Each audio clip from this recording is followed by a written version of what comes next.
Assalamualaikum warahmatullahi wabarakatuh. Selamat pagi anak-anak. Kembali lagi belajar fisika bersama Ibu di kelas 11. Kali ini kita akan belajar fisika pada bab 1 mengenai dinamika dan kesetimbangan benda tegar. Langsung saja kita ke materinya. Pada bab 1 akan membahas diantaranya dinamika benda tegar, keseimbangan benda tegar, dan titik berat. Namun, pada pertemuan kali ini, kita hanya akan membahas tentang dinamika benda tegar. Dinamika benda tegar. Pada gerak rotasi, benda bergerak berputar pada porosnya. Contohnya pada komedi putar. Komedi putar melakukan gerak rotasi karena lintasannya berbentuk lingkaran dan ada sumbu sebagai pusatnya. Kemudian, ada pengertian benda tegar adalah benda yang tidak mengalami perubahan bentuk akibat pengaruh gaya atau momen gaya. Di sini Ibu kasih dua contoh. Yang pertama ada besi, yang kedua ada adonan kue. Nah, ketika pada dua benda ini kita berikan putaran pada salah satu ujungnya, maka kira-kira manakah yang termasuk benda tegar? Ya, apabila kalian menjawab besi, berarti jawabannya betul. Dikarenakan besi tidak akan berubah bentuk ketika diberikan putaran. Berbeda dengan adonan kue, ketika kita berikan putaran dan frekuensi tertentu, maka akan mengalami regangan sehingga akan mengalami perubahan bentuk. Kemudian torsi dan momen inersia. Momen gaya atau istilah lainnya torsi, lambangnya itu seperti T atau tau ya. Jadi dibacanya itu tau. Nah, pengertiannya itu ukuran keefektifan gaya bekerja pada suatu benda untuk memutar benda tersebut terhadap poros tertentu. Momen gaya ini berhubungan dengan dinamika rotasi. Jadi, nanti kita akan menganalisa gerak yang melingkar atau berputar. Contoh aplikasinya itu ialah mendorong pintu. Kemudian, untuk rumus torsi ini ialah F kali R. Torsi atau momen gaya itu satuannya Newton meter. Untuk F atau gaya itu satuannya Newton atau disingkat N. R atau jarak gaya tegak lurus poros itu satuannya meter atau M kecil. Sedangkan untuk L itu ialah lengan gaya, satuannya meter. Di sini ada gambarnya. Kalau kalian punya poros, kemudian dikasih gaya di salah satu ujungnya, maka momen gayanya menjadi F kali R. Tapi karena di sini R mempunyai sudut, maka R-nya itu jarak gaya tegak lurus, maka menjadi L sin theta. Jadi R ini itu bisa diganti dengan L kali sin theta. Atau rumusnya bisa kita tulis seperti F kali R sin theta. Nah, biasanya R ini itu bisa diganti dengan huruf L ya. L di sini itu merupakan panjang benda, panjang balok, ataupun panjang pintu. Nah, contoh aplikasi torsi juga terdapat pada jungkit ini ya. Jadi ada kedua anak kecil yang sedang bermain jungkat-jungkit. Namun kita lihat di sini terlihat setimbang karena jarak antara murid satu dengan murid yang lain itu sama 2 meter terhadap titik tumpuannya. Kemudian untuk gayanya juga sama besar yaitu 300 Newton. Kita buktikan dengan rumus torsi. Untuk torsi ke-1 atau torsi anak perempuan ini rumusnya F kali R ya. Kenapa kita memakai F kali R? Karena ini setimbang ya, karena ini setimbang. Jadi F1 300 Newton, R1 itu 2 meter atau jarak dari titik tumpuannya ini merupakan 2 meter. Tinggal dikalikan saja, 300 kali 2 sama dengan 600 Newton meter. Sama seperti torsi untuk anak laki-laki ialah F kali R atau F kedua kali R kedua. Sama ya nilainya, tinggal dikalikan, hasilnya 600 Newton meter. Kemudian untuk torsi, pada gaya yang membentuk sudut tertentu, nilai torsinya menjadi R kali F sin theta. Jadi kalau ada sudut, maka ada sin theta. Theta di sini itu nilai sudut. Kemudian, apabila suatu benda terdapat gaya yang bekerjanya lebih dari satu, ya, jadi lebih dari satu ada gayanya yang ke atas, ada yang ke bawah, maka jumlah torsinya adalah tau sama dengan tau 1 ditambah tau 2 dan seterusnya. Tapi tau di sini ialah besaran vektor sehingga akan memiliki arah. Secara perjanjian, untuk torsi yang arahnya itu searah jarum jam, maka tandanya positif. Apabila berlawanan jarum jam, nanti tandanya itu negatif. Kemudian di sini ada contoh soal. Jadi pada sebuah benda diberikan gaya 25 Newton dengan jarak 40 cm dari titik tumpuannya atau dari titik porosnya dengan sudutnya itu sebesar 120 derajat. Berapakah torsinya? Berarti yang harus kita tulis ialah diketahui F atau gaya sama dengan 25 Newton.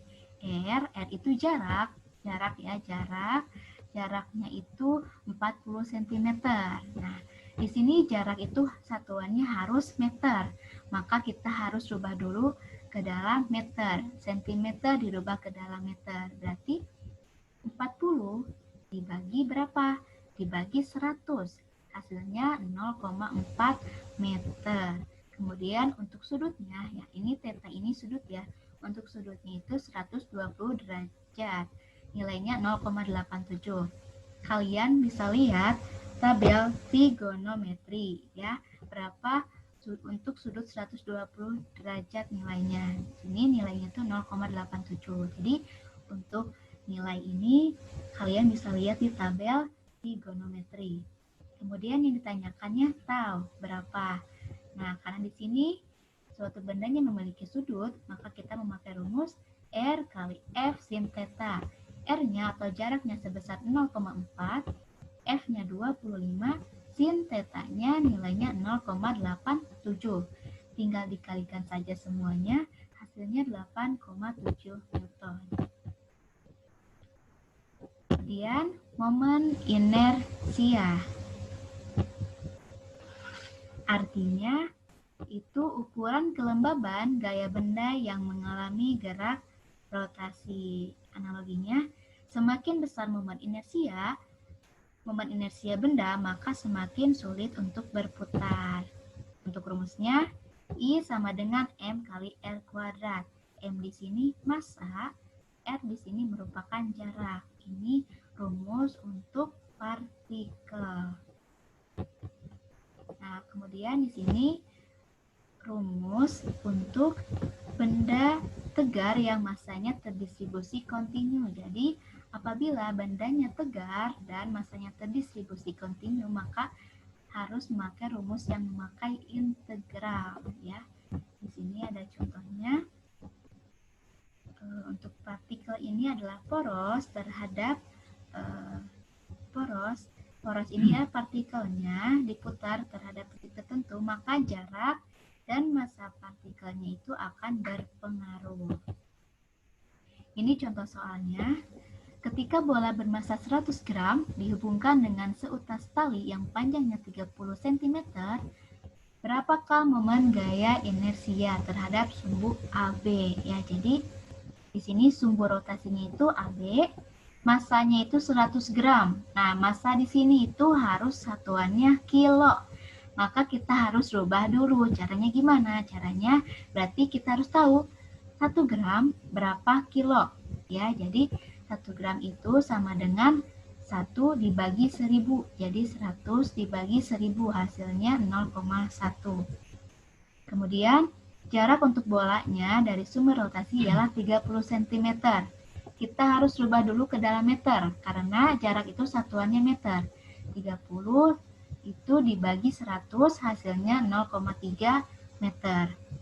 Karena yang ditanyakannya momen inersia, tinggal kita tulis saja rumusnya. I sama dengan mr kuadrat. M-nya 0,1 kilo, R-nya itu 0,3. Jangan lupa dipangkatkan terlebih dahulu. Berarti 0,1 dikali 0,09 hasilnya 0,009 km persegi. Kemudian apabila jumlah partikelnya lebih dari 1, kita bisa lihat contohnya di sini.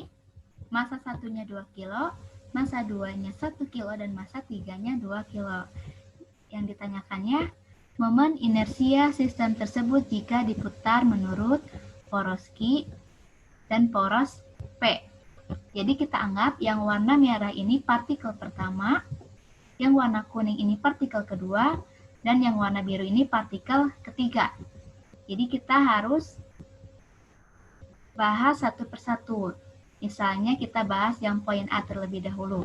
Karena yang ditanyakannya pada poros P, berarti di sini ya, pada poros P. Berarti kita tulis dulu jumlah total momen inersia semuanya. Jadi masing-masing ini momen inersia pertama, momen inersia kedua, dan ketiga. Kita tulis masing-masing rumusnya. M1 dikali R1 kuadrat, M2 dikali R2 kuadrat, M3 dikali R3 kuadrat. Karena yang ditanyakannya pada titik poros P, maka massa untuk partikel pertama itu kita lihat di sini sebesar 2 kilo. 2 kilo ya. Kemudian di sini jarak untuk partikel pertama. Jarak di sini tidak ada karena P itu sebagai titik porosnya, jadi tidak mempunyai jarak, maka jaraknya sama dengan 0. Kemudian untuk partikel kedua, massanya sebesar 1 kilo. Kita tulis di sini 1 kilo. Kemudian untuk jaraknya, lihat. Di sini partikel kedua ini kan yang warna kuning. Kita lihat, kalau berporos pada P, maka kita lihat jaraknya. Berapa? 1 meter. Jadi jarak dari warna kuning ini ke warna merah ini sebesar 1 meter. Kita tulis 1 meter. Jangan lupa pangkatnya ditulis. Dan untuk partikel ketiga, kita lihat massanya itu 2 kilo. Dan jaraknya itu lihat, untuk partikel ketiga ini paling ujung atau partikel yang warna biru. Maka ketika titik porosnya P, kita lihat jaraknya dari sini. Dari sini kita lihat ternyata 1 meter ditambah 1 meter, tinggal dijumlahkan berarti 2 meter ya. Jaraknya 2 meter, jangan lupa dipangkatkan. Paham ya? Jadi untuk partikel kita lihat dulu porosnya itu terhadap poros titik apa. Jadi tinggal menyesuaikan saja. Di sini tinggal kita hitung 0 kuadrat hasilnya 0 dikali 2 itu nanti hasilnya juga bakal 0. Kemudian 1 kuadrat dikali 1 itu hasilnya 1. Kemudian di sini 2 kuadrat itu hasilnya 4 dikali 2 sama dengan 8. Jadi tinggal 8 ditambah 1 sama dengan 9 ya. Kemudian kita lanjut untuk pertanyaan yang B, terhadap poros Q, berarti Q itu di tengah-tengah ya. Seperti yang tadi, kita tulis dulu rumus partikel masing-masing, baru kita lihat di sini. M1 itu massanya tetap sama, 2, yang berbeda apa? Yang berbeda hanya jarak. Di sini, karena titik porosnya itu Q, maka lihat jarak dari partikel pertama ke partikel kedua itu berapa. Jadi lihat, jarak dari partikel pertama atau P ke Q itu berapa? Ternyata di sini jaraknya itu 1 meter. Tinggal dimasukkan ke dalam rumus. Nah, untuk partikel yang kedua atau partikel Q, karena menjadi titik porosnya, maka jaraknya itu tidak ada atau sama dengan 0. Kemudian untuk partikel ketiga atau ini, maka jaraknya itu berapa? Lihat saja jarak dari partikel ketiga ke titik P itu hasilnya berapa? 1 meter. Jadi yang berbeda di sini hanya jarak. Massanya tinggal kita lihat di soal. Kemudian tinggal kita hitung, maka hasilnya yaitu 4 km persegi. Kemudian di sini juga ada momen inersia benda tegar yang sering dibahas di soal-soal. Di sini benda-bendanya umum. Ya, jadi momen inersia setiap benda ini pasti berbeda-beda. Contohnya untuk batang silinder poros melalui pusat, maka rumus inersianya 1/12 ml kuadrat. M di sini massa, L di sini itu jarak atau panjangnya. Kemudian untuk batang silinder, poros melalui ujung itu rumusnya 1/3 ml kuadrat. Begitu seterusnya ya. Jadi ini harus disesuaikan dengan bendanya. Jadi kalau pertanyaannya mengenai silinder, maka kita harus memakai rumus 1/3 mr kuadrat. Kalau dalam soal yang ditanyakannya bola pejal, maka memakai rumus 2/5 mr kuadrat. Paham ya? Jadi di sini kita harus melihat rumusnya terlebih dahulu sesuai dengan pertanyaan yang ditanyakan di soal. Kemudian ada hukum kekekalan momentum, yaitu analogi dengan hukum kekekalan momentum linear, yaitu jika tidak ada gaya luar yang bekerja pada suatu sistem yang mengalami gerak rotasi, maka momentum sudut sistem selalu tetap. Ini rumusnya L sebelum sama dengan L sesudah. Atau L itu rumusnya I kali omega. Jadi W ini disebut omega ya. Jadi L itu rumusnya I kali W. Artinya, kalau di sini artinya sebelum dan sesudah itu momentum sebelum ada tumbukan dengan momentum sesudah tumbukan selama dia berotasi berarti sama ya. Nah, ini keterangannya. Ya, baik. Dicukupkan sekian untuk pertemuan kali ini. Mudah-mudahan bisa dipahami dan dimengerti. Sampai jumpa di pertemuan selanjutnya. Wassalamualaikum warahmatullahi wabarakatuh.